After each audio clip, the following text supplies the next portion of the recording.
What traumatized you?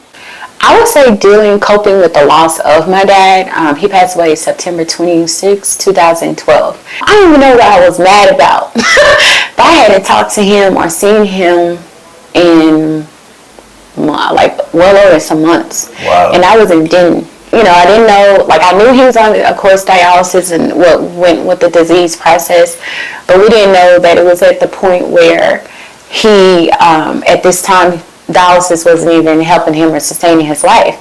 And so he had been calling me to sit down. He wanted to have lunch so he can talk, and we never got to have it because I was angry. And looking back, I was angry about something that was so simple. It was, I was dating a guy and he was not in agreement of it, and we had a huge dispute about it. I'm not even with the guy. But by the time I made it, I got the call, and I remember I was struggling too financially because I don't even know how I made it to Fort Worth on time to even get to the hospital. I literally drove like almost on E from Denton. Right. And when I made it to the hospital, he was already deceased. And so I was just angry with myself, but then I was angry with God. And I would say those are the years from 2012 on up to 2018 that my relationship with God was suffering because, and I hate to say it, I was like, why did you take this man, but you kept the one that rejected me here? Mm-hmm. So, for those years, like my relationship with God suffered because I seen the hurt that my mom was going through being a widow, and just seeing like again, she's suffering again. She lost her husband, and then after that, we just kept losing people. And so, from 2012 up into 2018, until I started getting into therapy and things like that, I was just angry. And my relationship just kind of diminished. Like, how are you supposed to be this guy, and we're supposed to be your daughters and your children, but you continue to take people away that I know they've been faithful in serving you. Do you watch The Chosen?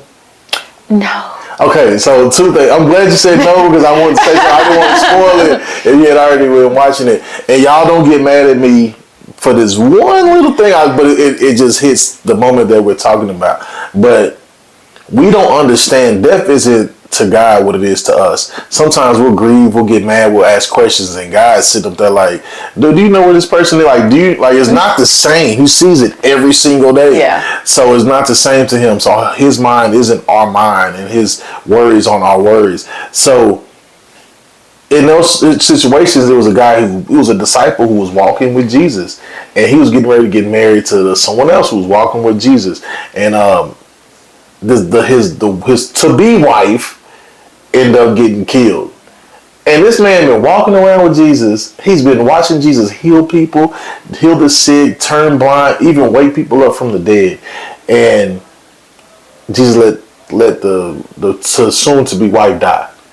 Now he's like, man, what are you doing? Like, you could have saved her. I've watched you, or why you didn't save her? And he just told him, like, it wasn't in her will to be saved. This is supposed to happen.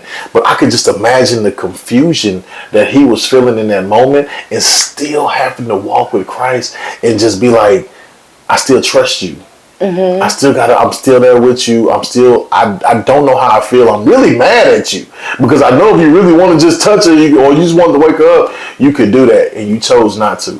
But it goes back to us not fully understanding what his will is and why, the purpose of things.